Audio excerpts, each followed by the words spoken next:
ಸ್ನೇಹಿತರೆ ಎಲ್ಲರಿಗೂ ನಮಸ್ಕಾರ. ನಾಲೆಡ್ಜ್ ಝೋನ್ ಕರ್ನಾಟಕ ಯೂಟ್ಯೂಬ್ ಚಾನಲ್ಗೆ ತಮ್ಮೆಲ್ಲರಿಗೂ ಆತ್ಮೀಯ ಸ್ವಾಗತ. ಸ್ನೇಹಿತರೆ, ನಿಮ್ಮೆಲ್ಲರಿಗೂ ಗೊತ್ತೇ ಇದೆ. ಸೊ 2 ದಿನದ ಹಿಂದೆ ನಮ್ಮ ರಾಜ್ಯ ಸರ್ಕಾರ ವಿಲೇಜ್ ಅಕೌಂಟೆಂಟ್ ನೇಮಕಾತಿಗೆ ಅಧಿಸೂಚನೆಯನ್ನು ಹೊರಡಿಸಿದೆ. ಈ ಬಾರಿ 1000 ಪೋಸ್ಟ್ಗಳು ವೇಕೆನ್ಸಿ ಇದ್ದಾವೆ. ಸೊ ಇದೇ ಫಸ್ಟ್ ಟೈಮು ಈ ಒಂದು ಗ್ರಾಮ ಲೆಕ್ಕಾಧಿಕಾರಿ ಅಥವಾ ಗ್ರಾಮ ಆಡಳಿತ ಅಧಿಕಾರಿ ನೇಮಕಾತಿಗೆ ಪರೀಕ್ಷೆ ಮುಖಾಂತರ ಒಂದು ಕಾಂಪಿಟೇಟಿವ್ ಎಕ್ಸಾಮಿನೇಷನ್ ಮುಖಾಂತರ ರಿಕ್ರೂಟ್ಮೆಂಟನ್ನು ಮಾಡಬೇಕು ಅಂತ ಆದೇಶವನ್ನು ಹೊರಡಿಸಿದ್ದಾರೆ. ಸೊ ನಮ್ಮೆಲ್ಲರಿಗೂ ಗೊತ್ತೇ ಇರುತ್ತೆ, ಈ ಹಿಂದೆ ಈ ಒಂದು ಗ್ರಾಮ ಲೆಕ್ಕಾಧಿಕಾರಿ ಅಥವಾ ವಿಲೇಜ್ ಅಕೌಂಟೆಂಟ್ ಪ್ರಕ್ರಿಯೆ ಹೇಗೆ, ಒಂದು ನೇಮಕಾತಿ ಪ್ರಕ್ರಿಯೆ ಹೇಗೆ ನಡೀತಾ ಇತ್ತು ಅಂತ ಹೇಳಿದ್ರೆ, ಸೊ ಒಬ್ಬ ಕ್ಯಾಂಡಿಡೇಟು ಪಿ ಯು ಸಿಯಲ್ಲಿ ಏನು ಅಂಕಗಳನ್ನು ಗಳಿಸಿರ್ತಾನೆ, ಆ ಅಂಕದ ಆಧಾರದ ಮೇಲೆ ಸೊ ಯಾರೆಲ್ಲ ಅರ್ಜಿ ಸಲ್ಲಿಸಿರ್ತಾರೆ ಅವರನ್ನು ಶಾರ್ಟ್ ಲಿಸ್ಟ್ ಮಾಡ್ತಾ ಹೋಗ್ತಾ ಇದ್ರು. ಸೊ ಬಟ್ ಈ ಬಾರಿ ಏನು ಮಾಡಿದ್ದಾರೆ ಅಂತ ಹೇಳಿದ್ರೆ, ಸೊ ಇದಕ್ಕೆ ಈ ಒಂದು ನೇಮಕಾತಿಯನ್ನು ಒಂದು ಕಾಂಪಿಟೇಟಿವ್ ಎಕ್ಸಾಮಿನೇಷನ್ ಮುಖಾಂತರ ನಾವು ನೇಮಕಾತಿಯನ್ನು ಮಾಡುವ ಅನ್ನುವಂಥ ಒಂದು ನಿರ್ಧಾರವನ್ನು ತಗೊಂಡು, ಸೊ ಒಂದು ಕಾಂಪಿಟೇಟಿವ್ ಎಕ್ಸಾಮಿನೇಷನ್ ಮುಖಾಂತರ ಈ ಒಂದು ಗ್ರಾಮ ಲೆಕ್ಕಾಧಿಕಾರಿ ಅಥವಾ ಗ್ರಾಮ ಆಡಳಿತ ಅಧಿಕಾರಿ ನೇಮಕಾತಿಗೆ ಅಧಿಸೂಚನೆಯನ್ನು ಹೊರಡಿಸಿದ್ದಾರೆ. ಇದು ಆ್ಯಕ್ಚುಲಿ ಹೇಳ್ಬೇಕಂತ ಹೇಳಿದ್ರೆ ಇದು ಎಲ್ಲ ಒಬ್ಬ ಆಸ್ಪಿರೆಂಟ್ಸ್ಗೂ ಗುಡ್ ನ್ಯೂಸ್ ಇದು. ಆ್ಯಕ್ಚುಲಿ ಈ ಹಿಂದೆ ಏನಾಗ್ತಿತ್ತು ಅಂತ ಹೇಳಿದ್ರೆ, ಈಗ ಬರೀ ಪಿ ಯು ಸಿ ಯಾರು ಮಾಡಿರ್ತಾರೆ ಆ ಪಿ ಯು ಸಿ ಕ್ವಾಲಿಫಿಕೇಷನ್ ಮೇಲೆ ರಿಕ್ರೂಟ್ಮೆಂಟನ್ನು ಮಾಡಿಬಿಡ್ತಾ ಇದ್ರು. ನಿಮ್ಮಲ್ಲೇ ಎಷ್ಟೋ ಜನಕ್ಕೆ ಅನಿಸಿರುತ್ತೆ, ನಾವು ಪಿ ಯು ಸಿಯಲ್ಲಿ ಒಳ್ಳೆ ಮಾರ್ಕ್ಸನ್ನು ತಗೊಳ್ಳಿಲ್ವಲ್ಲ, ನಾವು ಒಳ್ಳೆ ಮಾರ್ಕ್ಸನ್ನು ತಗೊಂಡಿದ್ದರೆ ನಾವು ಅರ್ಜಿಯನ್ನು ಸಲ್ಲಿಸಿ ಈ ಹುದ್ದೆಯನ್ನು ನಾವು ಪಡ್ಕೋಬೋದಾಗಿತ್ತು ಅನ್ನುವಂತಹ ಆಲೋಚನೆಗಳು ಹಲವು ವಿದ್ಯಾರ್ಥಿಗಳಲ್ಲಿ ಬಂದಿರುತ್ತೆ. ಮತ್ತು ಇನ್ನೊಂದೇನು ಅಂತ ಹೇಳಿದ್ರೆ, ಡಿಪ್ಲೊಮಾ ಮಾಡಿರೋರಾಗಲಿ ಅಥವಾ ITI ಮಾಡಿರೋರಾಗಲಿ ಅಥವಾ JOC ಮಾಡಿರೋರಾಗಲಿ ಅವ್ರು ಯಾರಿಗೂ ಅರ್ಜಿಯನ್ನು ಸಲ್ಲಿಸಲಿಕ್ಕೆ ಅವಕಾಶನೇ ಇರಲಿಲ್ಲ ಹಿಂದೆ. ಬಟ್ ಈ ಒಂದು ಅಧಿಸೂಚನೆಯಲ್ಲಿ ಎಲ್ಲರಿಗೂ ಅವಕಾಶವನ್ನು ಕೊಟ್ಟಿದ್ದಾರೆ, ಸಮಾನ ಅವಕಾಶವನ್ನು. ಸೊ ಇದೊಂದು ಗೋಲ್ಡನ್ ಆಪರ್ಚುನಿಟಿ ಅಂತ ಹೇಳಿದ್ರೆ ಖಂಡಿತವಾಗ್ಲೂ ತಪ್ಪಾಗೋದಿಲ್ಲ ಸ್ನೇಹಿತರೆ. ಜೊತೆಗೆ ಇನ್ನೊಂದೇನು ಅಂತ ಹೇಳಿದ್ರೆ, ಎಲ್ಲರಿಗೂ ಒಂದೊಂದು ಚಾನ್ಸ್ ಸಿಗುತ್ತೆ ಅನ್ನೋದಕ್ಕೆ ಈ ಒಂದು ನೇಮಕಾತಿ ಅಧಿಸೂಚನೆ ಸಾಕ್ಷಿ ಅಂತ. ಸೊ ಈ ಒಂದು ನೇಮಕಾತಿ ಅಧಿಸೂಚನೆವೇ ಸಾಕ್ಷಿ ಅಂತ ಹೇಳಲಿಕ್ಕೆ ಇಷ್ಟಪಡ್ತೀನಿ. ಯಾಕೆ ಅಂತ ಹೇಳಿದ್ರೆ, ನಾವೆಲ್ಲ ಅಂದ್ಕೊಂಡಿರ್ತೀವಿ, ತುಂಬ ಜನ ಅಂದ್ಕೊಂಡಿರ್ತಾರೆ, ನೀವು ಅಂದ್ಕೊಂಡಿರ್ತೀರ, ನಾನು ಅಂದ್ಕೊಂಡಿದ್ದೀನಿ, ಎಲ್ಲರೂ ಅಂದ್ಕೊಂಡಿರ್ತಾರೆ, ನಾವು ಪಿ ಯು ಸಿಲಿ ಒಳ್ಳೆ ಮಾರ್ಕ್ಸ್ ತೆಗ್ದಿಲ್ಲ ಅನ್ನುವಂಥ ಒಂದು ಗಿಲ್ಟ್ ಫೀಲು ನಮಗೆ ಕಾಡ್ತಾ ಇತ್ತು. ಯಾಕೆ ಅಂತ ಹೇಳಿದ್ರೆ, ಸೊ ಈ ಒಂದು ಹುದ್ದೆಗೆ ನಾವು ಅರ್ಜಿಯನ್ನು ಸಲ್ಲಿಸಲಿಕ್ಕೆ ಆಗ್ತಾ ಇರಲಿಲ್ಲ ಅವಾಗ. ಬಟ್ ಇವಾಗ ಹಾಗಿಲ್ಲ. ಸೊ ಇವಾಗ ಪಿ ಯು ಸಿಲಿ ನೀವು ಎಷ್ಟೇ ಪರ್ಸೆಂಟೇಜ್ ಇರಲಿ ತೊಂದರೆ ಇಲ್ಲ, ಸೊ ನೀವು ಅರ್ಜಿಯನ್ನು ಸಲ್ಲಿಸ್ಬೋದು. ಬಟ್ ನೀವು ಯಾವ ರೀತಿ ಸ್ಟಡಿ ಮಾಡ್ತೀರಾ ಅದ್ರ ಮೇಲೆ ಈ ಹುದ್ದೆ ನಿಮಗೆ ಸಿಗುತ್ತೋ ಇಲ್ವೋ ಅನ್ನೋದು ನಿರ್ಧಾರ ಆಗುತ್ತೆ ಸ್ನೇಹಿತರೆ. ಅರ್ಜಿಯನ್ನು ಸಲ್ಲಿಸ್ಬಿಟ್ಟು ನಿಮ್ಮ ಪಾಡಿಗೆ ನೀವಿದ್ರೆ ಈ ಹುದ್ದೆ ಸಿಗುತ್ತಾ? ಖಂಡಿತವಾಗ್ಲೂ ಇಲ್ಲ. ಅರ್ಜಿಯನ್ನು ಸಲ್ಲಿಸಬೇಕು.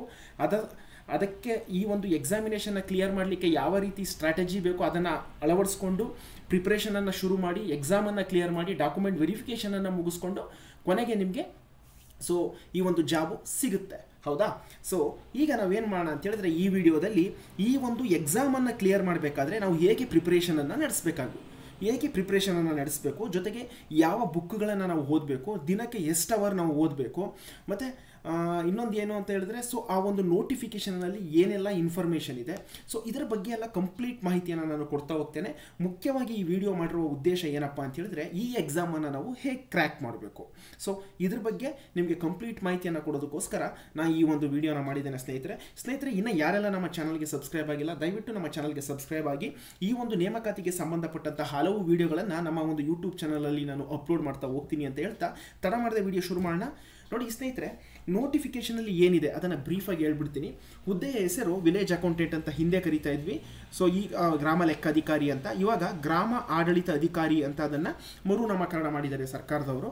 ಸೊ ಈ ಒಂದು ನೇಮಕಾತಿ ಪ್ರಕ್ರಿಯೆಯನ್ನು ನಡೆಸ್ತಾ ಇರುವಂಥವರು ಕರ್ನಾಟಕ ಎಕ್ಸಾಮಿನೇಷನ್ ಅಥಾರಿಟಿ. ಈ ಬಾರಿ ಒಟ್ಟು 1000 ಪೋಸ್ಟ್ಗಳು ವೇಕೆಂಟ್ ಇದ್ದಾವೆ. ಜಿಲ್ಲಾವಾರು ಎಷ್ಟೆಷ್ಟು ಖಾಲಿ ಇದೆ ಅನ್ನೋದನ್ನು ನಾನು ಮುಂದಿನ ಸ್ಲೈಡ್ಸಲ್ಲಿ ತಿಳಿಸ್ತಾ ಹೋಗ್ತೀನಿ. ಸೊ ಈ ಒಂದು ಗ್ರಾಮ ಆಡಳಿತ ಅಧಿಕಾರಿ ಯಾವ ಇಲಾಖೆಗೆ ಬರುತ್ತೆ ಅಂತ ಹೇಳಿದ್ರೆ, ಕರ್ನಾಟಕ ಕಂದಾಯ ಇಲಾಖೆಗೆ ಇದು ಒಳಪಡುತ್ತೆ. ಆನ್ಲೈನ್ ಅಪ್ಲಿಕೇಶನ್ ಪ್ರಾರಂಭದ ದಿನಾಂಕ 4 ಮಾರ್ಚ್ 2024ರಿಂದ 3 ಏಪ್ರಿಲ್ 2024ರವರೆಗೆ ಅವಕಾಶ ಇರುತ್ತೆ. ಕೊನೆಯ ದಿನದ ತನಕ ವೆಯ್ಟ್ ಮಾಡದೆ ದಯವಿಟ್ಟು ಆದಷ್ಟು ಬೇಗನೆ ಅರ್ಜಿಯನ್ನು ಸಲ್ಲಿಸಿ. ನೋಟಿಫಿಕೇಶನ್ ಆಗಿದೆ, ಸೊ ಇನ್ನು ಅರ್ಜಿ ಸಲ್ಲಿಸಲಿಕ್ಕೆ ದಿನ ಪ್ರಾರಂಭ ಆಗಿಲ್ಲ ಅಂತ ಹೇಳ್ಬಿಟ್ಟು ಓದದೆ ಕೂರ್ಬೇಡಿ. ದಯವಿಟ್ಟು ಈ ಕ್ಷಣದಿಂದನೇ ನೀವು ಓದಲಿಕ್ಕೆ ಶುರು ಮಾಡಬೇಕು ಅಂತ ಹೇಳಲಿಕ್ಕೆ ಇಷ್ಟಪಡ್ತಾ, ನೋಡಿ ಎಕ್ಸಾಮಿನೇಷನ್ ಫೀಸ್ ಬಂದು ಜನರಲ್ ಕ್ಯಾಟಗರಿ ಮತ್ತು 2A 3A 3B ಮತ್ತು ಇವನ್ 2Bಗೂ ಕೂಡ, 2B ಬಿಟ್ಟೋಗಿದೆ ಅಲ್ಲಿ, 2B ಇವರೆಲ್ಲರಿಗೂ ಕೂಡ 750 ರೂಪಾಯಿ ಇರುತ್ತೆ. So examination fees. ಮತ್ತು SC ST ಪ್ರವರ್ಗ 1 ಮತ್ತು ಮಾಜಿ ಸೈನಿಕರು ಮತ್ತು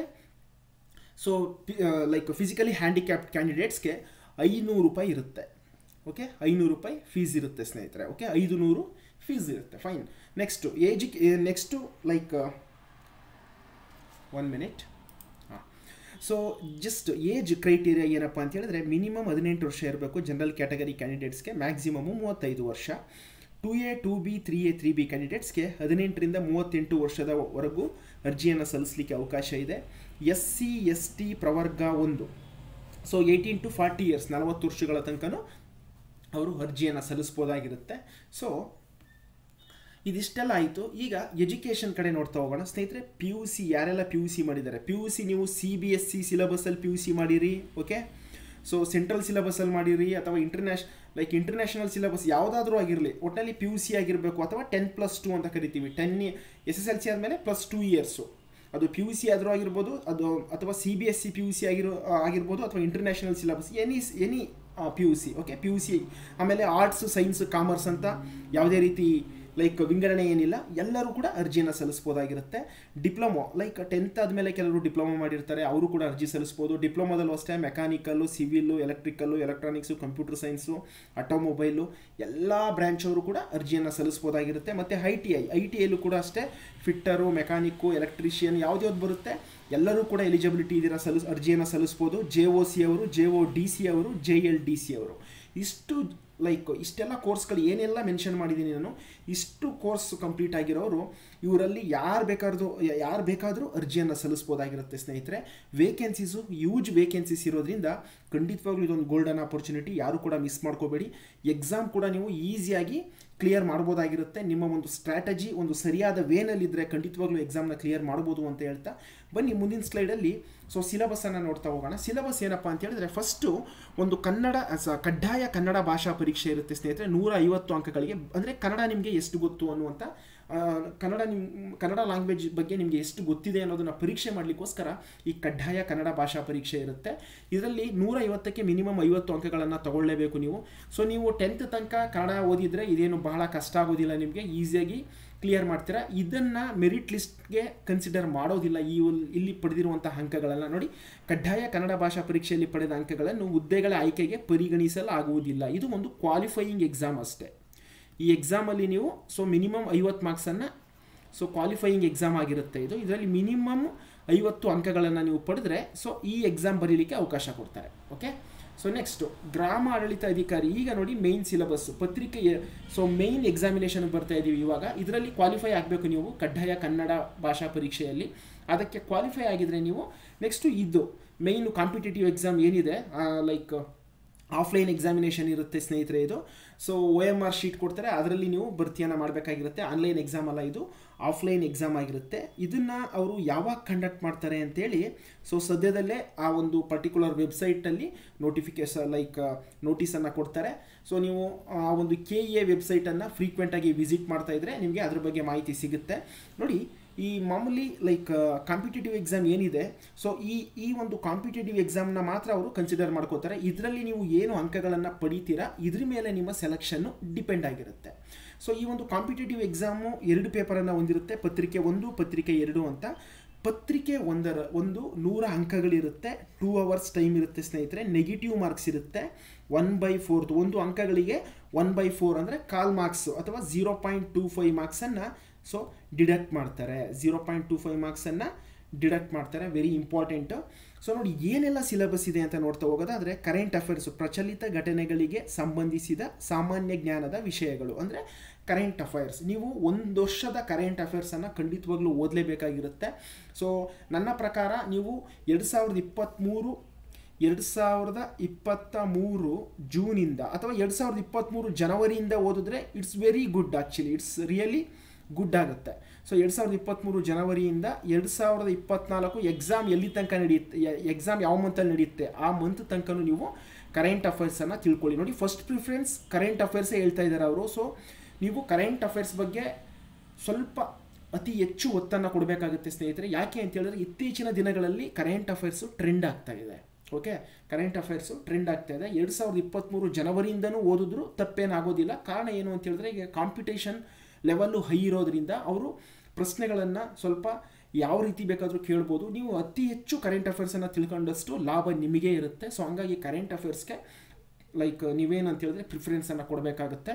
ನೆಕ್ಸ್ಟು ಬಿ ನೋಡಿ, ದೈನಂದಿನ ಗ್ರಹಿಕೆಯ ವಿಷಯಗಳು. ಸ್ನೇಹಿತರೆ, ದೈನಂದಿನ ಗ್ರಹಿಕೆಯ ವಿಷಯಗಳು ಅಂತ ಹೇಳಿದ್ರೆ ನಮ್ಮ ಡೈಲಿ ಲೈಫಲ್ಲಿ ಒಬ್ಬ ಎಜುಕೇಟೆಡ್ ಆದಂಥವನು ಏನೆಲ್ಲ ಅಬ್ಸರ್ವ್ ಮಾಡಬೇಕು ಅನ್ನೋದ್ರ ಬಗ್ಗೆ ಅದು ಹೇಳುತ್ತೆ. ಸೊ ದೈನಂದಿನ ಗ್ರಹಿಕೆಯ ವಿಷಯಗಳು ಅಂತ ಹೇಳಿದ್ರೆ ಅದು ಸೈನ್ಸ್ ಆಗಿರ್ಬೋದು ಸ್ನೇಹಿತರೆ, ಅಥವಾ ಡೈಲಿ ನೀವು ನಮ್ಮ ದೇಶದಲ್ಲಾಗಿರ್ಬೋದು, ನಮ್ಮ ರಾಜ್ಯದಲ್ಲಾಗಿರ್ಬೋದು, ಅಥವಾ ನಿಮ್ಮ ಸುತ್ತಮುತ್ತ ನೀವು ಏನು ನೋಡ್ತೀರಾ ಅದರ ಅಬ್ಸರ್ವೇಷನ್ ಕೆಪಾಸಿಟಿ ನಿಮ್ಗೆ ಎಷ್ಟಿದೆ, ಅದನ್ನು ಯಾವ ರೀತಿ ನೀವು ಗ್ರಹಿಸ್ತೀರಾ ಅದ್ರ ಬಗ್ಗೆ ಟೆಸ್ಟ್ ಮಾಡ್ತಾರೆ. ನನ್ನ ಪ್ರಕಾರ ದೈನಂದಿನ ಗ್ರಹಿಕೆಯ ವಿಷಯಗಳು ಅಂತ ಹೇಳಿದ್ರೆ ಅದು ಕರೆಂಟ್ ಅಫೇರ್ಸು ಇನ್ಕ್ಲೂಡ್ ಆಗಿರುತ್ತೆ. ಕರೆಂಟ್ ಅಫೇರ್ಸ್ ಆಲ್ರೆಡಿ ಹೇಳಿರೋದ್ರಿಂದ ಇನ್ನು ಉಳ್ಕೊಳ್ಳೋದು ಯಾವುದು ಅಂತ ಹೇಳಿದ್ರೆ ಸೈನ್ಸ್ ನನ್ನ ಪ್ರಕಾರ. So I think okay, I am not sure ಅದು ಸೈನ್ಸೇ ಆಗಿರಬೇಕು ಅಂತ ಹೇಳ್ತಿಲ್ಲ, ಬಟ್ ನನ್ನ ಪ್ರಕಾರ ಮೆಜಾರಿಟಿ ಅದು ಸೈನ್ಸ್ ಆಗಿರುತ್ತೆ. ಓಕೆ, ಸೊ ನಾವು ಯೂಶ್ವಲಿ ಸೈನ್ಸನ್ನೇ ಲೈಕ್ ಗ್ರಹಿಕೆ ಅಂತ ಬಂದಾಗ ಸೊ ಮೆಜಾರಿಟಿ ಅದು ಸೈನ್ಸ್ ಆಗಿರುತ್ತೆ ಎನ್ನುವಂಥದ್ದು ನನ್ನ ಒಂದು ಭಾವನೆ.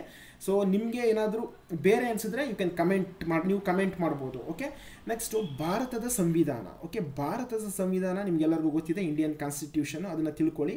ಮತ್ತು ನೋಡಿ ಇಲ್ಲಿ ವಿಶೇಷವಾಗಿ ನೆಕ್ಸ್ಟ್ ಡಿ, ವಿಶೇಷವಾಗಿ ಕರ್ನಾಟಕಕ್ಕೆ ಸಂಬಂಧಿಸಿದ ಭಾರತದ ಇತಿಹಾಸ. ನೋಡಿ ಇತಿಹಾಸ ಹಿಸ್ಟ್ರಿಯನ್ನು ಓದಬೇಕು ನೀವು.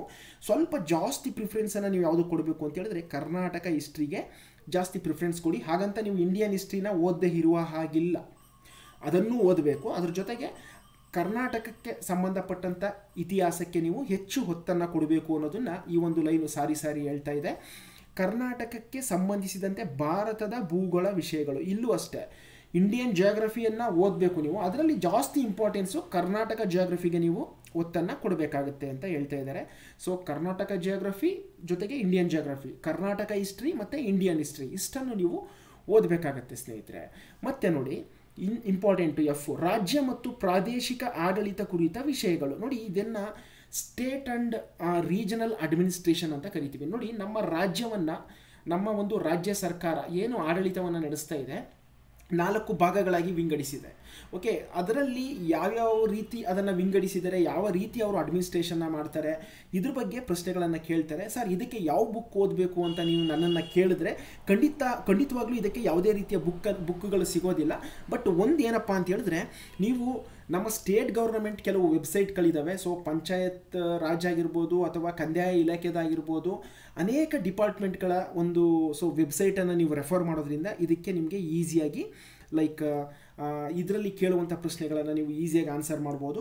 ಇದಕ್ಕೆ ಮೆಟೀರಿಯಲನ್ನು ನಾನು ಹುಡುಕಿ ನಿಮಗೆ ನನ್ನ ಒಂದು ಯೂಟ್ಯೂಬ್ ಚಾನಲಲ್ಲಿ ಖಂಡಿತವಾಗ್ಲೂ ಅದರ ಟಾಪಿಕ್ಸನ್ನು ನಾನು ಕವರ್ ಮಾಡಿಕೊಡ್ತೀನಿ, ಸೊ ದಟ್ ನಿಮಗೆ ಈಸಿ ಆಗುತ್ತೆ. ಓಕೆ, ನೆಕ್ಸ್ಟು ಗ್ರಾಮೀಣಾಭಿವೃದ್ಧಿ ಪಂಚಾಯತ್ ರಾಜ್ ಸಂಸ್ಥೆಗಳು ಮತ್ತು ಗ್ರಾಮೀಣ ಸಹಕಾರ ಸಂಸ್ಥೆಗಳಿಗೆ ಸಂಬಂಧಿಸಿದ ಉಪಕ್ರಮಗಳನ್ನು ಒಳಗೊಂಡಂತೆ ಕರ್ನಾಟಕ ಆರ್ಥಿಕತೆಯ ಅಭಿವೃದ್ಧಿ ಕುರಿತ ವಿಷಯಗಳು. ಸ್ನೇಹಿತರೆ ಇದು ನೋಡಿ, ಕರ್ನಾಟಕ ಆರ್ಥಿಕತೆಯ ಅಭಿವೃದ್ಧಿ ಕುರಿತ ವಿಷಯಗಳು ಅಂತ ಹೇಳಿದ್ರೆ ಎಕನಾಮಿಕ್ ಸರ್ವೆ ಆಫ್ ಕರ್ನಾಟಕ ಅಂತ ಬರುತ್ತೆ. ಓಕೆ, ಅದೊಂದು PDF ಸಿಗುತ್ತೆ ನಿಮಗೆ, ಎಕನಾಮಿಕ್ ಸರ್ವೆ ಆಫ್ ಕರ್ನಾಟಕ ಅಂತ. ಸೊ ಅದ್ರ ಬಗ್ಗೆ ನೀವು, ಅದು ಕನ್ನಡದಲ್ಲಿ ಕೂಡ ಇರುತ್ತೆ. ಓಕೆ, ಕನ್ನಡದಲ್ಲಿ ಕೂಡ ಇರುತ್ತೆ, ಅದನ್ನು ನೀವು ಸ್ಟಡಿ ಮಾಡಬೇಕಾಗುತ್ತೆ. ಅದು ಯಾವ ವೆಬ್ಸೈಟಲ್ಲಿ ಸಿಗುತ್ತೆ ಏನು ಅಂತ ದಯವಿಟ್ಟು ನನ್ನ ಯೂಟ್ಯೂಬ್ ಚಾನಲನ್ನು ನೀವು ಫಾಲೋ ಮಾಡ್ತಾಯಿರಿ, ಅದನ್ನು ತಿಳಿಸ್ಕೊಡ್ತೇನೆ. ಈವನ್ ಅದಕ್ಕೆ ಸಂಬಂಧಪಟ್ಟಂಥ ಕ್ಲಾಸನ್ನು ಕೂಡ ನನ್ನ ಒಂದು ಯೂಟ್ಯೂಬ್ ಚಾನಲಲ್ಲಿ ನಿಮಗೆ ಮಾಡಿಕೊಡ್ತೇನೆ. ಅದ್ರ ಜೊತೆಗೆ ನೋಡಿ, ಗ್ರಾಮೀಣ ಅಭಿವೃದ್ಧಿ ಪಂಚಾಯತ್ ರಾಜ್ ಸಂಸ್ಥೆಗಳು ಮತ್ತು ಗ್ರಾಮೀಣ ಸಹಕಾರ ಸಂಸ್ಥೆಗಳಿಗೆ ಸಂಬಂಧಿಸಿದ ಉಪಕ್ರಮಗಳು, ಇದು ಅಷ್ಟೇ ಆ ಒಂದು ಪಂಚಾಯತ್ ರಾಜ್ ಡಿಪಾರ್ಟ್ಮೆಂಟ್ದು ವೆಬ್ಸೈಟ್ಗೆ ಹೋದರೆ ಅನೇಕ PDFಗಳು ಸಿಗ್ತವೆ ನಿಮಗೆ, ಅದನ್ನು ರೆಫರ್ ಮಾಡಿ ನೀವು ಓದಬೇಕಾಗುತ್ತೆ. ಸೊ ಅದನ್ನು ಕೂಡ ನನ್ನ ಒಂದು ಯೂಟ್ಯೂಬ್ ಚಾನಲಲ್ಲಿ ನಿಮಗೆ ಅದನ್ನು ನಾನು ಅದಕ್ಕೆ ಸಂಬಂಧಪಟ್ಟಂಥ ವೀಡಿಯೋಗಳನ್ನು ಅಪ್ಲೋಡ್ ಮಾಡ್ತೀನಿ ಅಂತ ಹೇಳ್ತಾ, ಗ್ರಾಮೀಣ ಸಹಕಾರ ಸಂಸ್ಥೆಗಳಿಗೆ ಕೋಪರೇಟಿವ್ ಸಂಸ್ಥೆಗಳಿಗೆ ಸಂಬಂಧಪಟ್ಟಂತಹ ಪ್ರಶ್ನೆಗಳನ್ನು ಕೇಳ್ತಾರೆ, ಅದನ್ನು ಕೂಡ ಖಂಡಿತವಾಗ್ಲೂ ನಮ್ಮ ಒಂದು ಯೂಟ್ಯೂಬ್ ಚಾನಲಲ್ಲಿ ನಿಮಗೆ ಕವರ್ ಮಾಡಿಕೊಡ್ತೀನಿ.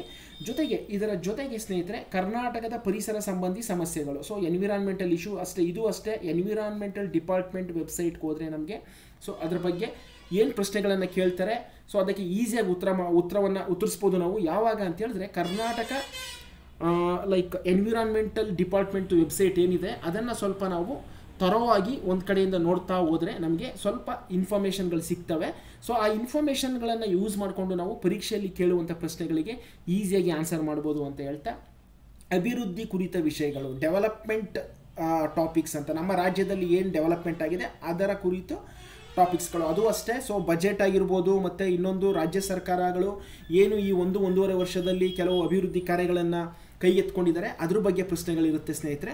ಹಾಗಾಗಿ ಟೋಟಲಿ ಹೇಳ್ಬೇಕಂತ ಹೇಳಿದ್ರೆ ನೀವು ಯಾವುದನ್ನು ಸ್ಕಿಪ್ ಮಾಡುವ ಹಾಗಿಲ್ಲ ಇಲ್ಲಿ. ಅವರು ಮೆಂಟಲ್ ಎಬಿಲಿಟಿ ಬಗ್ಗೆ ಏನು ಮಾತಾಡಿಲ್ಲ, ಹಾಗಂತ ಕೇಳಬಾರ್ದು ಅಂತ ಏನಿಲ್ಲ. ಮೆಂಟಲ್ ಎಬಿಲಿಟಿಯನ್ನು ಅದನ್ನು ಕೂಡ ಕೇಳ್ಬೋದು ಅವರು. ಮೆಂಟಲ್ ಎಬಿಲಿಟಿ ನೋಡಿ, ಇಲ್ಲಿ ಸಾಮಾನ್ಯ ಜ್ಞಾನದ ವಿಷಯಗಳು ಅಂತಲೂ ಹೇಳ್ತಾರೆ ಒಂದು ಕಡೆ. ಸೊ ಮತ್ತು ದೈನಂದಿನ ಗ್ರಹಿಕೆಯ ವಿಷಯಗಳು ಅಂತ ಹೇಳ್ತಾರೆ. ಅದರಲ್ಲಿ ಏನು ಬೇಕಾದರೂ ಇರ್ಬೋದು. ಓಕೆ, ಸೊ ಹಾಗಾಗಿ ಮೆಂಟಲ್ ಎಬಿಲಿಟಿ ಕೇಳೋದಿಲ್ಲ ಅಂತ ನಾನು 100% ಹೇಳೋದಿಲ್ಲ. ಕೆಲವು ಪ್ರಶ್ನೆಗಳು ಮೆಂಟಲ್ ಎಬಿಲಿಟಿಗೆ ಸಂಬಂಧಪಟ್ಟಂಥ ಪ್ರಶ್ನೆಗಳು ಕೂಡ ಇಲ್ಲಿ ಬರ್ಬೋದು ಸ್ನೇಹಿತರೆ. ನೆಕ್ಸ್ಟ್ ಇನ್ನು ಪತ್ರಿಕೆ 2 ಇರುತ್ತೆ ನೋಡಿ. ಎಲ್ಲರೂ ಏನು ಮಾಡ್ತಾರೆ, ಈ ಪತ್ರಿಕೆ 2 ಪೇಪರ್ 2 ಅನ್ನು ನೆಗ್ಲೆಕ್ಟ್ ಮಾಡ್ತೀವಿ ನಾವು. ಸೊ ಇಂಗ್ಲೀಷ್ ಇದೆ ನನಗೆ ಬರಲ್ಲ, ಕಂಪ್ಯೂಟರ್ ಇದೆ ನನಗೆ ಬರಲ್ಲ ಅಂತ. ಬಟ್ ಸ್ನೇಹಿತರೆ, ನಾನು ನಿಮ್ಗೆ ಹೇಳ್ತಾ ಇದ್ದೀನಿ, ಇದನ್ನು ಯಾರು ಚೆನ್ನಾಗಿ ಮಾಡ್ತಾರೆ ಪೇಪರ್ 2 ಅನ್ನು, ಅವರು 100% ಸೆಲೆಕ್ಷನ್ ಆಗೇ ಆಗ್ತಾರೆ.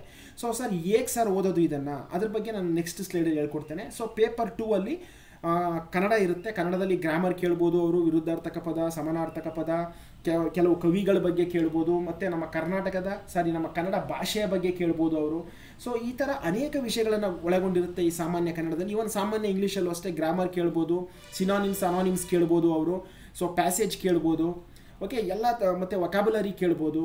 ಓಕೆ, ಲೈಕ್ ಈ ಥರ ಏನು ಬೇಕಾದರೂ ಕೇಳ್ಬೋದು. ಅದ್ರ ಬಗ್ಗೆ ಅದನ್ನು ನಾವು ನೆಕ್ಸ್ಟ್ ಡಿಸ್ಕಸ್ ಮಾಡೋಣ, ಹೇಗೆ ಓದಬೇಕು ಅಂತ. ನೆಕ್ಸ್ಟ್ ಕಂಪ್ಯೂಟರ್ ಜ್ಞಾನ ವೆರಿ ಇಂಪಾರ್ಟೆಂಟು. ಇತ್ತೀಚೆಗಂತೂ ನೀವು ಯಾವುದೇ ಕಚೇರಿಗೆ ಹೋದರೂ ಕಂಪ್ಯೂಟರ್ನ ಯೂಸ್ ಮಾಡೋದು ನಿಮಗೆ ಗೊತ್ತಿರಬೇಕು. ಕಂಪ್ಯೂಟರ್ ಬಗ್ಗೆ ನಾಲೆಡ್ಜ್ ಇಲ್ಲ ಅಂತ ಹೇಳಿದ್ರೆ ಈ ಇತ್ತೀಚಿನ ದಿನಗಳಲ್ಲಿ ನಾವು ಸರ್ವೈವ್ ಆಗೋದೇ ಇಲ್ಲ. ಅದು ಯಾವುದೇ ಜಾಬ್ ಆಗಿರ್ಬೋದು, ಕಂಪ್ಯೂಟರ್ ಈಸ್ ಮಸ್ಟ್.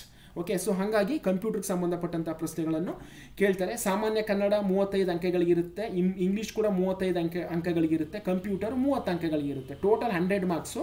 ಇದಕ್ಕೂ ಕೂಡ 2 ಅವರ್ಸ್ ಟೈಮನ್ನು ಕೊಟ್ಟಿರ್ತಾರೆ.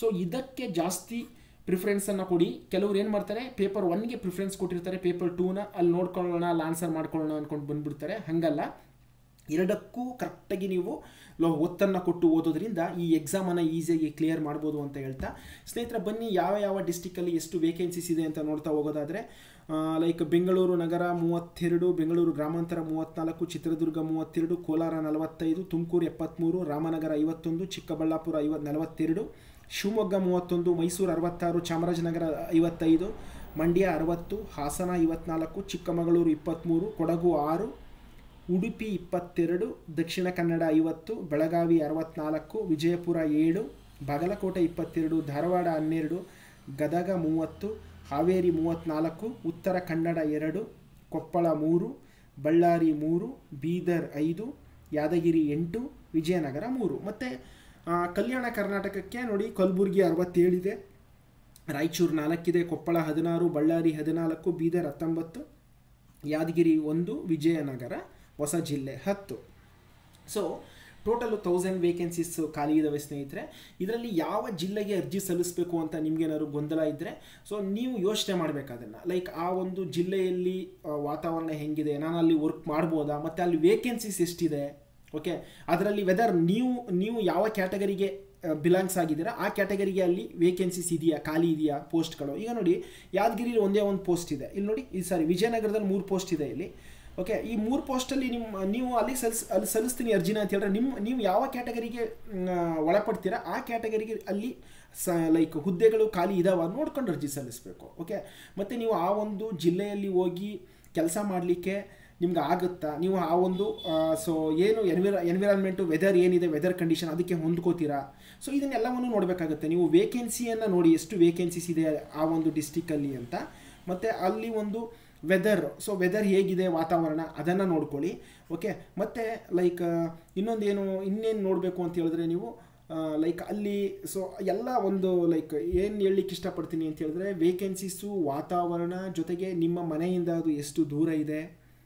ಓಕೆ, ಮತ್ತು ನಿಮ್ಮ ಕ್ಯಾಟಗರಿಗೆ ಅಲ್ಲಿ ವೇಕೆನ್ಸೀಸ್ ಇದೆಯಾ, ಇದನ್ನೆಲ್ಲವನ್ನು ನೋಡಿಕೊಂಡು ದಯವಿಟ್ಟು ಅರ್ಜಿಯನ್ನು ಸಲ್ಲಿಸಿ. ಏಕ್ದಮ್ ನೀವು ಅರ್ಜಿಯನ್ನು ಸಲ್ಲಿಸಲಿಕ್ಕೆ ಹೋಗಬೇಡಿ. ಓಕೆ, ಮತ್ತು ನಿಮ್ಗೆ ಇನ್ನೊಂದು ಗೊತ್ತಿರಲಿ, ಸೊ VA ಆದವರು ಸ್ನೇಹಿತರೆ ರೆವಿನ್ಯೂ ಇನ್ಸ್ಪೆಕ್ಟರ್ ಆಗ್ಬೋದು. ಒಂದು 10-15 ವರ್ಷ ಸೇವೆಯನ್ನು ಸಲ್ಲಿಸಿದರೆ ರೆವಿನ್ಯೂ ಇನ್ಸ್ಪೆಕ್ಟರ್ ಆದಮೇಲೆ ಲೈಕ್ ಡೆಪ್ಯೂಟಿ ತಹಸೀಲ್ದಾರ್ ಆಗ್ಬೋದು. ಓಕೆ, ಡೆಪ್ಯೂಟಿ ತಹಸೀಲ್ದಾರ್ ಆಗ್ಬೋದು.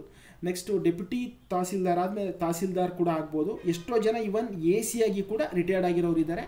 ಸೊ ಹಂಗಾಗಿ ನೀವು ಚಿಕ್ಕ ವಯಸ್ಸಿನಲ್ಲೇ ಈ ಒಂದು ಜಾಬನ್ನು ತೊಗೊಂಡ್ಬಿಟ್ರೆ ಸೊ ನಿಮಗೆ ಲೈಕ್ ಈ ಥರ ಒಂದು ಹುದ್ದೆಗಳನ್ನು ನೀವು ಅಲಂಕರಿಸ್ಬೋದು ಅಂತ ಹೇಳ್ತಾ. ಓಕೆ, ನೆಕ್ಸ್ಟು ಬುಕ್ಸ್ ಮತ್ತು ರೆಫರೆನ್ಸ್ ನೋಡೋಣ ಏನೇನು ಓದಬೇಕಾಗುತ್ತೆ ನೀವು ಅಂತ. ಸ್ನೇಹಿತರೆ, ಈ ಹಿಂದಿನ 1 ವರ್ಷದ ಒಂದು ಕರೆಂಟ್ ಅಫೇರ್ಸ್ ಬೇಕು ಅಂತ ಹೇಳಿದ್ರೆ ಯಾವುದಾದ್ರೂ ಯೂಟ್ಯೂಬ್ ಚಾನಲನ್ನು ರೆಫರ್ ಮಾಡಿ. ಸೊ ಇಲ್ಲ ಅಂತ ಹೇಳಿದ್ರೆ ಹಳೆಯ ಮ್ಯಾಗ್ಝಿನ್ಸ್ ಇದ್ದರೆ, ನ್ಯೂಸ್ ಪೇಪರ್ ಇದ್ದರೆ ಅದನ್ನು ನೋಡಿ. ಬಟ್ ಇವತ್ತಿಂದ ಕರೆಂಟ್ ಅಫೇರ್ಸನ್ನು ನೀವು ಓದ್ತೀವಿ ಅಂತ ಹೇಳಿದ್ರೆ ಪ್ರಜಾವಾಣಿ ಕನ್ನಡ ಪೇಪರ್ ಓದಿ, ಅಥವಾ ಇಂಗ್ಲೀಷ್ ಓದೋರು ದ ಹಿಂದೂ, ಇವೆರಡೂ the best news paper current ಅಫೇರ್ಸ್ಗೆ. ಓಕೆ. ಸೊ ನನ್ನ ಪ್ರಕಾರ ಕರೆಂಟ್ ಅಫೇರ್ಸ್ ಅಂದರೆ ನೀವು ಮಿನಿಮಮ್ 1-1.5 ವರ್ಷದ್ದು ಕರೆಂಟ್ ಅಫೇರ್ಸನ್ನು ನೋಡ್ಕೊಂಡು ಹೋಗಿ. ಯಾಕೆ ಅಂತ ಹೇಳಿದ್ರೆ ತಮ್ಮನೇಲೆಲ್ಲ ಹಾಕ್ಬಿಟ್ಟಿದ್ದೀನಿ. ಸೊ ನನ್ನ ಹೆಸರು ಫಸ್ಟೇ ಇರಬೇಕು ಲಿಸ್ಟಲ್ಲಿ ಅಂತ ಹೇಳಿದ್ರೆ ನೀವು ಯಾವ ರಿಸ್ಕ್ ತಗೊಳ್ಳೋಕ್ಕೂ ನೀವು ರೆಡಿ ಇರಬೇಕು. ಓಕೆ. ಸೊ ನನ್ನ ಪ್ರಕಾರ 1.5 ವರ್ಷದ್ದು ಕರೆಂಟ್ ಅಫೇರ್ಸನ್ನು ನೀವು ಓದೋದ್ರಿಂದ ಈಸಿಯಾಗಿ ಒಳ್ಳೆ ಮಾರ್ಕ್ಸನ್ನು ಫೆಚ್ ಮಾಡ್ಬೋದು. ಜನವರಿ 2023ರಿಂದ ಸೊ ಅಪ್ ಟು ಎಕ್ಸಾಮ್ ಯಾವಾಗ ನಡೀತೆ ಅಲ್ಲಿ ತನಕನೂ ನೀವು ಸ್ವಲ್ಪ ಕರೆಂಟ್ ಅಫೇರ್ಸ್ ಬಗ್ಗೆ ಗಮನವನ್ನು ಹರಿಸಿದ್ರೆ ಸೊ ನಿಮಗೆ ಈಸಿ ಆಗುತ್ತೆ ಅಂತ ಹೇಳ್ತಾ, ನೆಕ್ಸ್ಟು GK ಅಥವಾ ಜನರಲ್ ನಾಲೆಡ್ಜ್ ಅಥವಾ ಸೈನ್ಸು ಬೇಸಿಕ್ ಬುಕ್ಸ್ ಓದಿ. ಸರ್ ಏನು ಸರ್ ಬೇಸಿಕ್ ಬುಕ್ಸ್ ಅಂದರೆ? ಸೊ ಬೇಸಿಕ್ ಬುಕ್ಸ್ ಅಂತಂದರೆ ಏನು ಅಂತ ಹೇಳ್ತೀನಿ ಸ್ನೇಹಿತರೆ. ನೋಡಿ, 6ನೇ ತರಗತಿಯಿಂದ ಓಕೆ 6ನೇ ತರಗತಿಯಿಂದ ಸೊ ಸೆಕೆಂಡ್ PUC ತನಕ ಏನು ಟೆಕ್ಸ್ಟ್ ಬುಕ್ಗಳಿದ್ದಾವೆ ನಮ್ಮ ರಾಜ್ಯ ಸರ್ಕಾರದ್ದು, ಸೊ ಇಷ್ಟು ಟೆಕ್ಸ್ಟ್ ಬುಕ್ಗಳನ್ನು ನೀವು ಎಲ್ಲ ಟಾಪಿಕ್ಕಿಗೂ ಓದಿ. ಯಾವುದಕ್ಕೆ? ಸೈನ್ಸ್ ಆಗಿರ್ಬೋದು, ಜನರಲ್ ನಾಲೆಡ್ಜ್ ಆಗಿರ್ಬೋದು. ಕಾನ್ಸ್ಟಿಟ್ಯೂಷನ್ಗಿಲ್ಲ, ಕಾನ್ಸ್ಟಿಟ್ಯೂಷನ್ ನಾನು ಹೇಳ್ತೀನಿ ಯಾವ ಬುಕ್ ಓದಬೇಕಂತ. ಹಿಸ್ಟ್ರಿ, ಜಾಗ್ರಫಿ ಮತ್ತು ಎಕನಾಮಿಕ್ಸು ಇದೆಲ್ಲಕ್ಕೂ 6ನೇ ತರಗತಿಯಿಂದ. ನಾನು ಬೇಸಿಕ್ ಬುಕ್ಸ್ ಅಂತ ಎಲ್ಲೆಲ್ಲಿ ಮೆನ್ಷನ್ ಮಾಡಿದ್ದೀನಿ, ಇಟ್ಸ್ ನಥಿಂಗ್ ಬಟ್ ಸೊ 6ನೇ ತರಗತಿಯಿಂದ ಸೆಕೆಂಡ್ PUC ವರೆಗಿನ ಟೆಕ್ಸ್ಟ್ ಬುಕ್ಗಳಾಗಿರ್ತವೆ. ನೀವು ಇಷ್ಟನ್ನು ಓದಿದ್ರೆ ಸ್ನೇಹಿತರೆ ಖಂಡಿತವಾಗ್ಲೂ ಹೇಳ್ತೀನಿ ನಿಮ್ಮ ಒಂದು ಆಯ್ಕೆಯನ್ನು ತಡೆಗಟ್ಟಲಿಕ್ಕೆ ಬೇರೆ ಯಾರಿಂದನೂ ಸಾಧ್ಯ ಇಲ್ಲ. ನಿಮಗೆ ಅನೇಕರು ಅನೇಕ ರೀತಿ ಹೇಳ್ತಾರೆ, ಈ ಬುಕ್ ಓದಿ ಇದು ಚೆನ್ನಾಗಿದೆ, ಆ ಬುಕ್ ಓದಿ ಅದು ಚೆನ್ನಾಗಿದೆ, ಅವ್ರು ಚೆನ್ನಾಗಿದೆಯಂತೆ, ಇವ್ರು ಚೆನ್ನಾಗಿದೆಯಂತೆ. ದಯವಿಟ್ಟು ನೀವು ಯಾರ ಮಾತನ್ನು ಕೇಳಬೇಡಿ. ಸೊ ನೀವು ಎಜುಕೇಟೆಡ್ ಆಗಿದ್ದೀರಾ, ಸೊ ನಿಮಗೆ ಓನ್ ಡಿಸಿಷನ್ ತಗೊಳ್ಳುವಂಥ ಕೆಪಾಸಿಟಿ ನಿಮ್ಗೆ ಇರುತ್ತೆ. ಸೊ ನನ್ನ ಒಂದು ಪರ್ಸನಲ್ ಸಜೆಷನ್ ಬಂದು ಯಾವತ್ತು ನಾವು ಏನೇ ಓದಿದ್ರು ಅಥರೈಸ್ಡ್ ಬುಕ್ಸ್ ಓದಬೇಕು. ಸೊ ನೋಡಿ, ಈ ಒಂದು ಟೆಕ್ಸ್ಟ್ ಬುಕ್ಗಳು ಏನಿದ್ದಾವೆ 6ನೇ ತರಗತಿಯಿಂದ ಸೆಕೆಂಡ್ PUC ತನಕ ಟೆಕ್ಸ್ಟ್ ಬುಕ್ಕು ಕನ್ನಡ ಮಾಧ್ಯಮದ್ದಾರು ಆಗಿರ್ಬೋದು, ಇಂಗ್ಲೀಷ್ ಮಾಧ್ಯಮದ್ದಾರು ಆಗಿರ್ಬೋದು, ಈ ಟೆಕ್ಸ್ಟ್ ಬುಕ್ಗಳನ್ನು ನೀವು ಚೆನ್ನಾಗಿ ಓದ್ಕೊಂಡು ಹೋದರೆ ನಿಮಗೆ ಬೇಸಿಕ್ ಬುಕ್ಸನ್ನು ಓದಿದ್ರೆ ಖಂಡಿತವಾಗ್ಲೂ ಒಳ್ಳೆ ಮಾರ್ಕ್ಸ್ ಬರುತ್ತೆ ಸ್ನೇಹಿತರೆ. ಅಲ್ಲಿ ಎಲ್ಲ ಟಾಪಿಕ್ಗಳನ್ನು ಅವರು ಕವರ್ ಮಾಡಿರ್ತಾರೆ, ನಿಮಗೆ ಖಂಡಿತವಾಗ್ಲೂ ಸುಲಭ ಅನಿಸುತ್ತೆ. ಓಕೆ. ಸೊ ಇದನ್ನು ನೀವು ಡೈಲಿ ಓದ್ಕೊಂಡು ರಿವಿಷನ್ ಮಾಡಿಕೊಂಡು ಹೋಗಿದ್ದೇ ಆದರೆ 6ನೇ ತರಗತಿಯಿಂದ ಎಸ್ಪೆಷಲಿ ಹಿಸ್ಟ್ರಿಗೆ, ಓಕೆ, ಜಾಗ್ರಫಿ ಮತ್ತು ಎಕನಾಮಿಕ್ಸು ಮತ್ತು ಸೈನ್ಸು ಈ 4 ಟಾಪಿಕ್ಗಳಿಗೆ ನೀವು ಖಂಡಿತವಾಗ್ಲೂ ಇದನ್ನು ಓದಲೇಬೇಕು. ಬೇಸಿಕ್ ಬುಕ್ಸನ್ನು ರೆಫರ್ ಮಾಡಿ. ಓಕೆ. ಕರೆಂಟ್ ಅಫೇರ್ಸ್ಗೆ ನ್ಯೂಸ್ ಪೇಪರು ಅಥವಾ ಹಿಂದೂ ಪ್ರಜಾವಾಣಿ ಅಂತ ಹೇಗೆ ಹೇಳಿದ್ನೋ ಬೇಸಿಕ್ ಬುಕ್ಸನ್ನು ಓದಿ. ಹಿಸ್ಟ್ರಿ, ಜಾಗ್ರಫಿ, ಎಕನಾಮಿಕ್ಸು, ಸೈನ್ಸ್ಗೆ. ಓಕೆ. ನೆಕ್ಸ್ಟು ಸರ್ ಕಾನ್ಸ್ಟಿಟ್ಯೂಷನ್ಗೆ ಯಾವುದು ಸರ್? ಕಾನ್ಸ್ಟಿಟ್ಯೂಷನ್ಗೆ ಸೊ M. ಲಕ್ಷ್ಮೀಕಾಂತ್ ಅಂತ ಒಂದು ಬುಕ್ ಇದೆ, reference book. Okay. M. Lakshmikanth ಅಂತ, ಅದನ್ನು ಓದಿ. ತುಂಬ ಚೆನ್ನಾಗಿದೆ, ಕನ್ನಡದಲ್ಲಿದೆ, ನಿಮಗೆ ನೀಟಾಗಿ ಅರ್ಥ ಆಗುತ್ತೆ. M. ಲಕ್ಷ್ಮೀಕಾಂತ್ ನೋಡಿ, ಒಂದು ನಿಮಿಷ ಓಕೆ ಬರಿತೀನಿ ನೋಡಿ. ಇಲ್ಲಿ M. ಲಕ್ಷ್ಮೀಕಾಂತ್ ಅಂತ ಬುಕ್ ಇದೆ.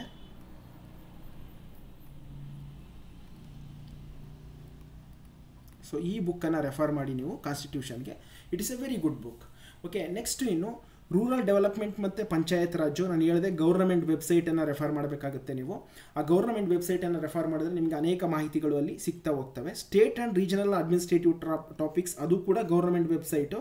ಮತ್ತು Karnataka environmental issues and development ಅಂತ ಇದೆ ನೋಡಿ. ಈ ಟಾಪಿಕ್ಗಳನ್ನು ನನ್ನ ಒಂದು ಯೂಟ್ಯೂಬ್ ಚಾನಲಲ್ಲಿ ನಿಮಗೆ ನಾನು ಕವರ್ ಮಾಡಿಕೊಡ್ತೇನೆ ಸ್ನೇಹಿತರೆ. ಸೊ ಮ್ಯಾಕ್ಸಿಮಮ್ಮು ನಾನು ಅದನ್ನು ಎಲ್ಲಿದ್ರೂ ಹುಡುಕಿ ನಿಮಗೆ ಯಾವ ರೀತಿ ನೀವು ಪ್ರಿಪ್ರೇಷನ್ ಮಾಡಬೇಕು ಅದ್ರ ಬಗ್ಗೆ ನಾನು ಖಂಡಿತವಾಗ್ಲೂ ನನ್ನ ಒಂದು ಯೂಟ್ಯೂಬ್ ಚಾನಲಲ್ಲಿ ನಿಮಗೆ ಕೊಡ್ತೇನೆ. ಅದನ್ನು ಆ ಒಂದು ವೀಡಿಯೋಸನ್ನು ನೋಡಿಕೊಂಡು ದಯವಿಟ್ಟು ನೋಟ್ಸ್ ಮಾಡ್ಕೊಳ್ಳಿ, ನಿಮ್ಗೆ ಹೆಲ್ಪ್ ಆಗುತ್ತೆ. ಮತ್ತು ಕನ್ನಡ ಬೇಸಿಕ್ ಬುಕ್ಸ್ ನಾನು ಹೇಳಿದ್ನಲ್ಲ, ಕನ್ನಡ ಟೆಕ್ಸ್ಟ್ ಬುಕ್ ಓದಿ 6ನೇ ತರಗತಿಯಿಂದ ಅಪ್ ಟು ಸೆಕೆಂಡ್ PUC ತನಕ ಕನ್ನಡ ಟೆಕ್ಸ್ಟ್ ಬುಕ್ಕನ್ನು ನೀಟಾಗಿ ಓದಿ. ಗ್ರಾಮರು ಓದಬೇಕು, ನೀವು ಪಾಠಗಳನ್ನು ಓದಬೇಕು. ಪ್ರತಿ ಒಂದು ಪಾಠವನ್ನು ಓದಿ ಅದಾದಮೇಲೆ ಪದಗಳ ಅರ್ಥ ಏನಿರುತ್ತೆ, ಗ್ರಾಮರ್ ಏನಿರುತ್ತೆ, ಕವಿ ಪರಿಚಯ ಏನಿರುತ್ತೆ, ಲೇಖಕರ ಪರಿಚಯ ಏನಿರುತ್ತೆ ಎಲ್ಲವನ್ನೂ ತಿಳ್ಕೊಂಡು ಹೋಗಿ. ಖಂಡಿತವಾಗ್ಲೂ ನಿಮಗೆ ಒಳ್ಳೆ ಮಾರ್ಕ್ಸ್ ಬರುತ್ತೆ. ಸೊ 35ಕ್ಕೆ ಖಂಡಿತವಾಗ್ಲೂ ಅಬೌವ್ 30 ಸ್ಕೋರ್ ಮಾಡ್ತೀರಾ ನೀವು 6ನೇ ತರಗತಿಯಿಂದ ಸೆಕೆಂಡ್ PUC ತನಕ. ಸೊ ಕನ್ನಡ ಟೆಕ್ಸ್ಟ್ ಬುಕ್ಕನ್ನು ಓದಿ, ಇಟ್ಸ್ ವೆರಿ ಗುಡ್. ಬೇರೆ ಇನ್ಯಾವುದನ್ನು ನೀವು ರೆಫರ್ ಮಾಡಲಿಕ್ಕೆ ಹೋಗಬೇಡಿ, ಯಾರು ಏನು ಹೇಳಿದ್ರು ಕೇಳಬೇಡಿ. ಇವೆಲ್ಲ ಆಥರೈಸ್ಡ್ ಆಗಿರೋದ್ರಿಂದ ಇದನ್ನು ಓದ್ಕೊಂಡು ಹೋಗಿ ನೀವು ಖಂಡಿತವಾಗ್ಲೂ ಒಳ್ಳೆ ಮಾರ್ಕ್ಸನ್ನು ನೀವು ಇದರಲ್ಲೇ ಫೆಚ್ ಮಾಡ್ತೀರಾ. ಮತ್ತು ಇಂಗ್ಲೀಷು ಬೇಸಿಕ್ ಬುಕ್ಸನ್ನು ಓದಬೇಕು. ಇದಕ್ಕೂ ಅಷ್ಟೇ ಬೇಸಿಕ್ ಬುಕ್ಸ್ ಅಂದರೆ ಎಗೈನ್ 6th ಸ್ಟ್ಯಾಂಡರ್ಡಿಂದ 10th ಸ್ಟ್ಯಾಂಡರ್ಡ್ ತನಕ ಓದಿ ಸಾಕು ಇಂಗ್ಲೀಷನ್ನು, ಟೆಕ್ಸ್ಟ್ ಬುಕ್ಕನ್ನು. It's more than enough. ಇಷ್ಟನ್ನು ಓದಿ. ಮತ್ತು ನನ್ನ ಯೂಟ್ಯೂಬ್ ಚಾನಲಲ್ಲಿ ನಿಮಗೆ ಗ್ರಾಮರ್ ಕ್ಲಾಸನ್ನು ಅತಿ ಶೀಘ್ರದಲ್ಲೇ ಶುರು ಮಾಡ್ತಾಯಿದ್ದೀನಿ ಸ್ನೇಹಿತರೆ. ಸೊ ನನ್ನ ಒಂದು ಯೂಟ್ಯೂಬ್ ಚಾನಲ್ನ ನೋಡೋದ್ರ ಮುಖಾಂತರ ನೀವು ಈಸಿಯಾಗಿ ಒಳ್ಳೆ ಮಾರ್ಕ್ಸನ್ನು ಈ ಇಂಗ್ಲೀಷಲ್ಲಿ ಫೆಚ್ ಮಾಡ್ಬೋದು. ಖಂಡಿತವಾಗ್ಲೂ ಏನು ಬೇಕು ನಿಮಗೆ ಆ ಒಂದು ಪೇಪರ್ಗೆ ಅಷ್ಟನ್ನು ನಾನು ಕವರ್ ಮಾಡಿಕೊಡ್ತೀನಿ ಅಂತ ಹೇಳ್ತಾ, ಕಂಪ್ಯೂಟರ್ ಕೂಡ ಅಷ್ಟೇ. ಸೊ ನಮ್ಮ ಯೂಟ್ಯೂಬ್ ಚಾನಲಲ್ಲಿ ಖಂಡಿತವಾಗ್ಲೂ ಕಂಪ್ಲೀಟ್ ಸಿಲೆಬಸನ್ನು ಮುಗಿಸ್ಕೊಡ್ತೇನೆ. ಇಂಗ್ಲೀಷು ಮತ್ತು ಕಂಪ್ಯೂಟರ್ ಇದೆರಡನ್ನು ನಾನು, ಮತ್ತು ಜೊತೆಗೆ ಇಲ್ಲಿ ಇರುವಂಥ ಟಾಪಿಕ್ಗಳು ಇದಿಷ್ಟನ್ನು ನನ್ನ ಒಂದು ಯೂಟ್ಯೂಬ್ ಚಾನಲಲ್ಲಿ ನಿಮಗೆ ಮುಗಿಸ್ಕೊಡ್ತಾನೆ. ಸೊ ವಿತಿನ್ ಇನ್ನೊಂದು 3-4 ಡೇಸ್ ಆಗ್ತಿದ್ದಂಗೆ ಕ್ಲಾಸಸನ್ನು ಶುರು ಮಾಡ್ತಾನೆ. ಸೊ ದಟ್ ನೀವು ದಯವಿಟ್ಟು ನಮ್ಮ ಒಂದು ಚಾನಲ್ಗೆ ಸಬ್ಸ್ಕ್ರೈಬ್ ಆಗಿ ಆ ಬೆಲ್ ಐಕಾನ್ ಏನಿದೆ ಅದನ್ನು ಕ್ಲಿಕ್ ಮಾಡಿ, ಸೊ ದಟ್ ನಿಮಗೆ ನಾನು ಮಾಡುವಂಥ ವೀಡಿಯೋಗಳು ನೋಟಿಫಿಕೇಷನ್ ಬರುತ್ತೆ. ಓಕೆ, ನೆಕ್ಸ್ಟ್ ನೋಡಿ, ಇದಿಷ್ಟು ಸೊ ಸಿಲೆಬಸ್ ಆಯಿತು, ಯಾವ್ಯಾವ ರೀತಿ ಓದಬೇಕು ನೀವು ಅನ್ನೋದರಾಯಿತು. ಇನ್ನು ಸ್ಟಡಿ ಪ್ಲ್ಯಾನ್ ಬಗ್ಗೆ ಹೋಗೋಣ ಸ್ನೇಹಿತರೆ. ಮಿನಿಮಮ್ ಇವಾಗ ನೋಟಿಫಿಕೇಷನ್ ಆಗಿದೆ ಅಂತ ಹೇಳಿದ್ರೆ ಮಿನಿಮಮ್ ನಿಮಗೆ 120 ದಿನ ಅಂತೂ ಖಂಡಿತವಾಗ್ಲೂ ಸಿಗುತ್ತೆ ಎಕ್ಸಾಮ್ಗೆ ಓದಲಿಕ್ಕೆ. 120 ದಿನ ಅಂದರೆ ಎಷ್ಟು? 17 ವಾರಗಳು. ಕರೆಕ್ಟಾ? 17 ವಾರ ಟೈಮ್ ಸಿಗುತ್ತೆ ನಿಮಗೆ. ಕರೆಕ್ಟಾ? 17 ವಾರ ಸಿಗುತ್ತೆ. 17 ವಾರ ಇದೆ ಅಂತ ಹೇಳಿದ್ರೆ ವೀಕೆಂಡ್ ಬಿಟ್ಬಿಡಿ, ಶನಿವಾರ ಭಾನುವಾರ ಬಿಟ್ಬಿಡಿ. ಇನ್ನೆಷ್ಟು ದಿನ ಉಳ್ಕೊಳ್ಳುತ್ತೆ ಒಂದು ವಾರಕ್ಕೆ? 5 ದಿನ ಉಳ್ಕೊಳ್ಳುತ್ತೆ. 5 ಇಂಟು 17 ಎಷ್ಟಾಗುತ್ತೆ? 5 ಇಂಟು 17 ಅಂದರೆ 85 ದಿನ ಸಿಗುತ್ತೆ ನಿಮಗೆ. 85 ಡೇಸಲ್ಲಿ ನೀವು 85 ಡೇಸಲ್ಲಿ ಸರ್ ವೀಕೆಂಡ್ ಯಾಕೆ ಬಿಟ್ರಿ? ವೀಕೆಂಡ್ ಬಗ್ಗೆನೇ ಮಾತಾಡ್ತೀನಿ. ಓಕೆ, ಬಟ್ ನಿಮಗೆ ಓದಲಿಕ್ಕೆ ಸಿಗುವಂಥದ್ದೇ 85 ಡೇಸ್ ಸ್ನೇಹಿತರೆ. 85 ಡೇಸಲ್ಲಿ ನೀವು ಪ್ರತಿನಿತ್ಯ ಕರೆಂಟ್ ಅಫೈರ್ಸು ಮತ್ತು ಸೈನ್ಸಿಂದ 1 ಅವರ್ ತೊಗೊಳ್ಳಿ. 1 ಅವರ್ ಕರೆಂಟ್ ಅಫೈರ್ಸ್ ಮತ್ತು ಸೈನ್ಸ್ಗೆ ನೀವು ಕೊಡಲೇಬೇಕು ಡೈಲಿ. ಓಕೆ, ಸೈನ್ಸು ಮತ್ತು ಕರೆಂಟ್ ಅಫೈರ್ಸಿಂದ 1 hour. Okay, history, constitution, geography, okay, ಇದಕ್ಕೆ ನೀವು ಅಟ್ಲೀಸ್ಟ್ ಮಿನಿಮಮ್ 3 ಅವರ್ಸನ್ನು ಕೊಡಲೇಬೇಕಾಗತ್ತೆ. ಮಿನಿಮಮ್ 3 ಅವರ್ಸನ್ನು ಕೊಡಲೇಬೇಕು. ನೆಕ್ಸ್ಟು ನೋಡಿ, ಕನ್ನಡ, ಇಂಗ್ಲೀಷ್ ಮತ್ತು ಕಂಪ್ಯೂಟರ್, ಇದಕ್ಕೆ 3 ಅವರ್ಸು. ಎಷ್ಟಾಯಿತು? 7 ಅವರ್ಸ್ ಆಯಿತು. ಕರೆಕ್ಟಾ? 7 ಅವರ್ಸ್ ಆಯಿತು. ನೆಕ್ಸ್ಟ್ ಇದು ಏನಿದೆ, rural development and panchayat Raj, state and regional administrative topics, Karnataka environmental issues and development topics, economic survey of Karnataka hand book ಅಂದರೆ ಕರ್ನಾಟಕ ಕೈಪಿಡಿ ಅಂತ ಒಂದಿದೆ. ಸೊ ಇದು ಇಂಪಾರ್ಟೆಂಟು. ಯಾಕೆ ಅಂತ ಹೇಳಿದ್ರೆ ಅವರು state and regional administrative topics ಎಲ್ಲ ಕೇಳಿರೋದ್ರಿಂದ ಈ ಕರ್ನಾಟಕ ಕೈಪಿಡಿ ಅಂತ ಒಂದು ಬುಕ್ ಇದೆ ಸ್ನೇಹಿತರೆ, ವೆರಿ ಇಂಪಾರ್ಟೆಂಟ್ ಅದು. ಸೊ ಇದ್ರ ಬಗ್ಗೆ ನೀವು ಸ್ವಲ್ಪ ಇದನ್ನು ನೀವು ರೆಫರ್ ಮಾಡಬೇಕು ಇದನ್ನು. ಓಕೆ, ಸೊ ಅದನ್ನು ಹೇಳ್ಕೊಡ್ತೀನಿ. ಅದನ್ನು ನಾನು ನಿಮ್ಗೆ ಹೇಳಿದ್ನಲ್ಲ, ಈ ಒಂದು ಟಾಪಿಕ್ಸ್ ಏನೇನಿದ್ದಾವೆ ಸ್ಟಾರ್ ಮಾರ್ಕ್ ಹಾಕುವಂಥ ಟಾಪಿಕ್ಸ್, ಇದನ್ನೆಲ್ಲ ನನ್ನ ಒಂದು ಯೂಟ್ಯೂಬ್ ಚಾನಲಲ್ಲಿ ಕವರ್ ಮಾಡಿಕೊಡ್ತೇನೆ. ನೀವು ಏನು ಮಾಡಬೇಕಂತ ಹೇಳಿದ್ರೆ ಅದನ್ನು ಓದಿ ನೋಟ್ಸ್ ಮಾಡಿಕೊಂಡು ಡೈಲಿ ಅವತ್ತಿಂದ ಅವತ್ತೇ ನೀವು ಅದನ್ನು ರೆಫರ್ ಮಾಡ್ಕೋಬೇಕು. 85 ಡೇಸಲ್ಲಿ ಸ್ನೇಹಿತರೆ ಇಷ್ಟನ್ನು ನೀವು ಖಂಡಿತವಾಗ್ಲೂ ಮುಗಿಸ್ಬೋದು. ಓಕೆ, ಇಷ್ಟನ್ನು ಖಂಡಿತವಾಗ್ಲೂ ಮುಗಿಸ್ಬೋದು. ಈಗ ಪ್ಲ್ಯಾನ್, ಸ್ಟಡಿ ಪ್ಲ್ಯಾನು ಮತ್ತು ಸ್ಟ್ರಾಟಜಿ ನೋಡಿ ಏನು ಮಾಡಿ ಅಂತ ಹೇಳಿದ್ರೆ ನೋಡಿ, ಸೋಮವಾರ ಸೊ ಲೈಕ್ ಮಂಡೆಯಿಂದ ಸೋಮವಾರದಿಂದ ಫ್ರೈಡೇವರೆಗೆ ಸೊ ಡೈಲಿ ನೀವು ಏನು ಮಾಡಬೇಕು? 9 ಅವರ್ಸ್ ಓದಬೇಕು. ಯಾವುದಕ್ಕೆ 9 ಅವರ್ಸು? ಕರೆಂಟ್ ಅಫೇರ್ಸ್ ಸೈನ್ಸ್ಗೆ 1 ಅವರು, ಹಿಸ್ಟ್ರಿ, ಕಾನ್ಸ್ಟಿಟ್ಯೂಷನ್, ಜಾಗ್ರಫಿಗೆ 1 ಅವರು 3 ಅವರ್ಸು, ಮತ್ತು Kannada, English, computer 3 hours, 3, 6, 7, 7 hours. ಇದಿಷ್ಟು ಟಾಪಿಕ್ಕಿಗೆ ನಾನು ಸ್ಟಾರ್ ಮಾರ್ಕ್ ಹಾಕಿದ್ದೀನಲ್ಲ, ಇದಕ್ಕೆ 2 hours, total 9 hours. Daily 9 hours ನೀವು ಓದಬೇಕಾಗತ್ತೆ. ಕರೆಕ್ಟಾ? 9 ಅವರ್ಸ್ ನೀವು ಓದಾದಮೇಲೆ ಸಾಟರ್ಡೆ ಮತ್ತು ಸಂಡೇ 2 ದಿನ ನೀವು ಓದೋಕ್ಕೆ ಹೋಗ್ಬೇಡಿ. ಓಕೆ, ಈ ಟೈಮ್ ಟೇಬಲ್ ಪ್ರಕಾರ ಓದೋಕ್ಕೆ ಹೋಗ್ಬೇಡಿ. ಸಾಟರ್ಡೆ ಸಂಡೇ ನೀವು ಒಂದು ವಾರ ಫುಲ್ ಏನು ಓದಿರ್ತೀರ ಅದನ್ನು ರಿವಿಷನ್ ಮಾಡಿ ಸ್ನೇಹಿತರೆ. ಓಕೆ, ಒಂದು ವಾರ ಫುಲ್ ಓದಿರುವಂಥದ್ದನ್ನು ರಿವಿಷನ್ ಮಾಡಬೇಕು. ನೀವು ಸುಮ್ಮನೆ ಓದ್ಕೊಂಡು ಹೋಗ್ತಾ ಇದ್ದರೆ, ರಿವಿಷನ್ ಮಾಡಲಿಲ್ಲ ಅಂದರೆ ನೀವು ಎಕ್ಸಾಮಲ್ಲಿ ಮಾಡಲಿಕ್ಕಾಗೋದಿಲ್ಲ, ಮರ್ತುಬಿಟ್ಟಿರ್ತೀರ ನೀವು. ಓಕೆ, ಪ್ರತಿ ಶನಿವಾರ ಭಾನುವಾರ 5 ದಿನ, ವಾರದ 5 ದಿನ ನೀವು ಏನು ಓದಿರ್ತೀರ ಅದನ್ನು ನೀವು ರಿವಿಷನ್ ಮಾಡಬೇಕಾಗುತ್ತೆ. ಓಕೆ, ಸೊ ಈ ಒಂದು ಮೊದಲನೇ ವಾರ ಓದಿರ್ತೀರ. 17 ವಾರದಲ್ಲಿ ಮೊದಲನೇ ವಾರ ಓದಿರ್ತೀರ. ಓಕೆ, ಶನಿವಾರ ಭಾನುವಾರ ಬಂತು, ರಿವಿಷನ್ ಮಾಡ್ತು, ಒಂದು ವಾರ ಮುಗೀತು. ಮತ್ತೆ 2ನೇ ವಾರದಲ್ಲಿ ಸ್ಟಾರ್ಟ್ ಮಾಡ್ತೀರಾ. ಸೋಮವಾರದಿಂದ ಶುಕ್ರವಾರದವರೆಗೆ ಓದಿದ್ರಿ ಎಲ್ಲವನ್ನು, current affairs, science, history, constitution, geography. ಮತ್ತು ಕರೆಂಟ್ ಅಫೇರ್ಸ್ ಆ ದಿನದ ಮಾತ್ರ ಓದಬೇಡಿ. ನಾನು ಹೇಳಿದ್ದೀನಿ 1-1.5 ವರ್ಷದ್ದು ಓದಬೇಕಂತ. ಜನವರಿ 2023ರಿಂದ ಶುರು ಮಾಡಿ. ಡೈಲಿ ನೀವು ಯಾವ ದಿನ ಓದ್ತಿದ್ರೆ ಅದರ ಕರೆಂಟ್ ಅಫೇರ್ಸ್ ಜೊತೆಗೆ ಹಿಂದಿನ ವರ್ಷದ ಕರೆಂಟ್ ಅಫೇರ್ಸನ್ನು ಸ್ವಲ್ಪ ಸಿಲೆಬಸ್ ಕವರ್ ಮಾಡ್ಕೊಂಡು ಬಂದ್ಬಿಡ್ಬೇಕು ನೀವು. ಓಕೆ, ನೋಡಿ, ಸೊ ಫಸ್ಟ್ ವೀಕು ಓದಿರ್ತೀರ, ಸೋಮವಾರದಿಂದ ಶುಕ್ರವಾರದವರೆಗೆ, ಶನಿವಾರ ಭಾನುವಾರ ರಿವಿಷನ್ ಮಾಡ್ತೀರಾ. 2ನೇ ವಾರ ಮತ್ತೆ ಓದ್ತೀರಾ, ಸೋಮವಾರದಿಂದ ಶುಕ್ರವಾರದವರೆಗೆ ಹೊಸ ಟಾಪಿಕ್ಸ್ಗಳನ್ನು ಓದಿರ್ತೀರ. ಓಕೆ, ನೆಕ್ಸ್ಟು 2ನೇ ವಾರದಲ್ಲಿ ನೀವು ರಿವಿಷನ್ ಮಾಡ್ತೀರಲ್ಲ, ಆವಾಗ ಬರೀ 2ನೇ ವಾರದ ಮಾತ್ರ ರಿವಿಷನ್ ಮಾಡಬಾರ್ದು. ಫಸ್ಟ್ ವೀಕು, ಸೆಕೆಂಡ್ ವೀಕು ಎರಡರದ್ದು ಏನು ಕಂಪ್ಲೀಟ್ ಮಾಡಿರ್ತಾರೆ ಎಲ್ಲವನ್ನು ಸೇರಿಸಿ ರಿವಿಷನ್ ಮಾಡ್ಕೋಬೇಕು.